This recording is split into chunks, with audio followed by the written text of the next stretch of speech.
Hey there. We're going to take a look at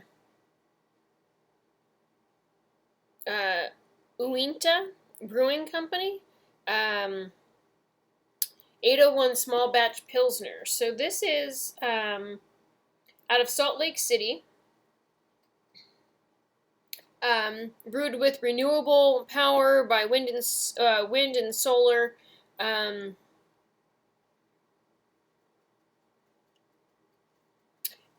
and I found this. Sorry, I found this at the Pig and the Pickle in Concord, and they have some really great guest brews, both on tap and bottles. And this was one of the things that was there. So it looked interesting, I guess, and so my girlfriend picked it up for me to give a try. Shout out to T. So let's take a look at this. So I have it categorized as a classic American Pilsner, which is the BJCP style guideline 2C, category 2C, so in Pilsners. And we will take a look. And I was reading through Pilsners just to remind myself because I don't drink Pilsners very often specifically. So I just wanted to remind myself what things were important to be looking for.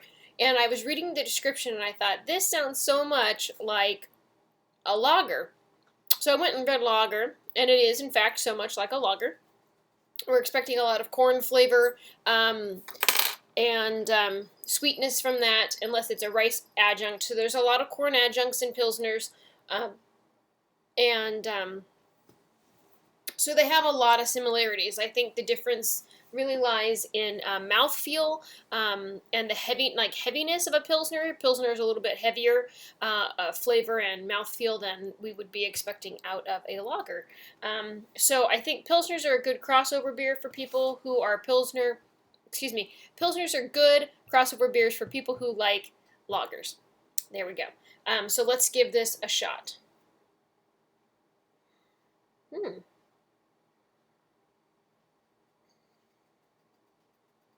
Smell-wise, there's a lot of stuff going on. Grain, wonderful maltiness. This has a great malt aroma to it.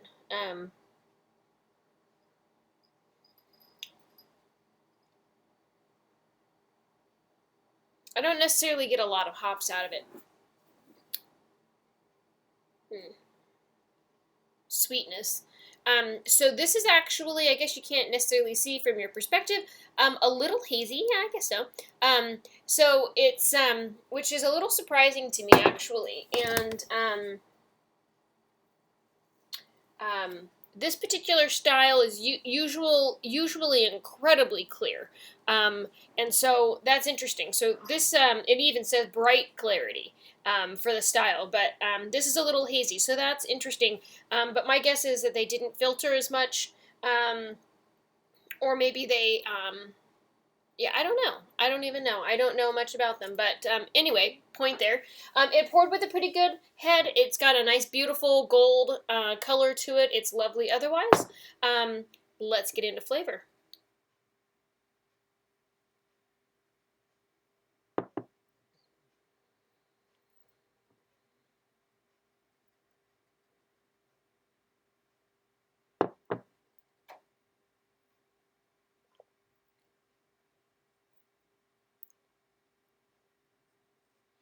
I think that the difference, and I might have touched on this, but I didn't think it through the same way. I think the difference between a Pilsner really and a lager is there's a little bit more complexity in a Pilsner. There's a little bit more going on, so it's got a heavier flavor, and I think I mentioned that heavier flavor and a heavier body. But lagers have very specifically crisp, light flavor, and so having any complexity or any depth of flavor like that, I think, is specifically against the style. But this is where it works nicely for a Pilsner. So we're expecting moderate to moderately high maltiness, and grainy corn-like sweetness, and that grainy corn-like sweetness is really going to come from the adjuncts. And I'm assuming that this is corn adjuncts, and I didn't look it up, so I'm making that assumption. You can use rice or flaked corn even, which I think has a little bit lighter flavor. Um, um,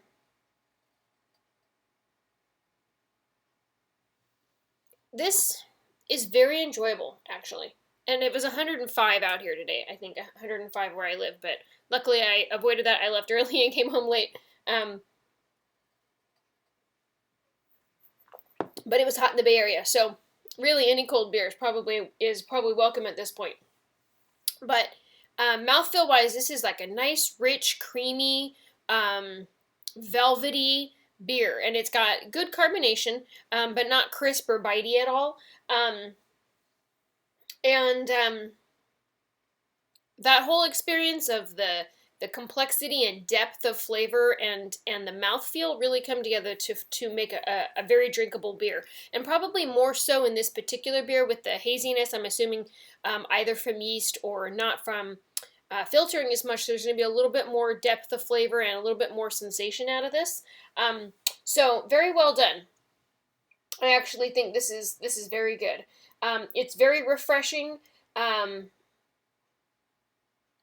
It also says that malt and hops, they're going to stand out when you compare them to a lager. So I thought that was very interesting, and I think that kind of backs up my idea about lagers not looking to have a lot of flavor in any category. This is definitely a showcase for grains. It does nod to hops. It has a little bit of hops bitterness to it, but the style can appreciate the depth of those flavors. Where in the lagers, we're really trying to have a lot of light flavor, very mild, nothing extreme. So anyway, interesting comparison there. So the history of this particular style: a version of Pilsner was brewed in the U.S. by immigrant German brewers who brought the process and yeast with them when they settled in America. They worked with the ingredients that were native to America to create a unique version of the original Pilsner. This style died out after Prohibition, but was resurrected by homebrew style advocates of the hobby. So, there's some differences in the comments about what the alcohol by volume would have been pre and post Prohibition, which I think is really interesting. Um, um, pre original gravities of 1.050 to 1.060 would have been appropriate for pre-prohibition beers, where gravities dropped to 1.044 to 1.048 after prohibition. Corresponding IBUs dropped from pre-prohibition levels of 30 to 40 to 25 to 30 after prohibition. So there was a change in the beer, and I think it's interesting that it's documented so specifically. I don't see that a lot in these other styles. So there's a little piece of information for you. Anyway, so if you're a Pilsner drinker or like lagers and you're looking for a good summertime light brew, this is a good beer. I definitely recommend giving it a try. It's a good Pilsner. So there you go. If you've come across this, had it, share with me. I would love to hear, and then also let me know where you found it. Thank you so much for watching, and have a good night.